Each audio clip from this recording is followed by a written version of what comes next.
Okay, so Christina Budget Bootcamp. If you didn't see part one, go to part one. This is about living will, trust, healthcare directive, and power of attorney. Okay, so if you die and you have a will, okay, so now we're going to cover that. If you only have a will, you think you're covered, right?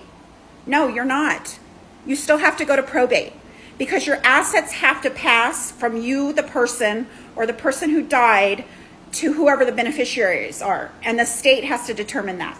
Okay, so you will die, and this will cost you thousands of dollars. You will have to go to a lawyer, and no matter what, you still have to deal with wrapping up somebody's affairs, which takes about a year. Okay, lots of death certificates, lots of phone calls. It's mentally, emotionally, physically, financially draining. And anybody who's gone through this, please drop a comment. We all need to learn from each other. There's no reason not to. We have this platform. We have tons of social media. We're worldwide, okay? So this is my knowledge to you, personally and professionally, okay?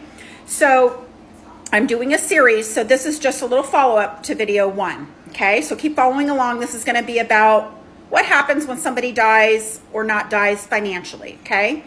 So then what happens if you just have a will? It has to go to probate.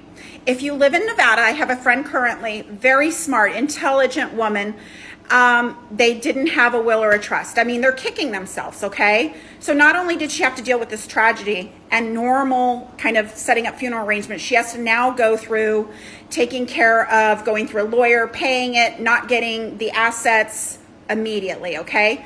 So what you need to do if you have a will is you need a living trust, because what happens is when you're alive, everything goes in that trust, and that is its own separate entity. So that is an entity and it will never die. So you don't have to go to probate, okay? Essentially, I'm giving you like layman's term in a nutshell. It's never going to die. So there's an immediate, that will goes from normally irrevocable, there's revocable trust, most people don't do that, goes from revocable to irrevocable the minute the person dies, okay? What happens is all those things that you put in the trust, they stay there. You don't have to make any decisions. In the trust, you normally appoint a trustee. You can go to the bank. You can do everything you need to do because you're a trustee.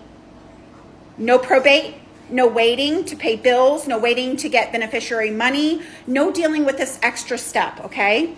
So we're doing a series. Now what happens if you have a will, a living trust, but you don't have a power of attorney or healthcare directive?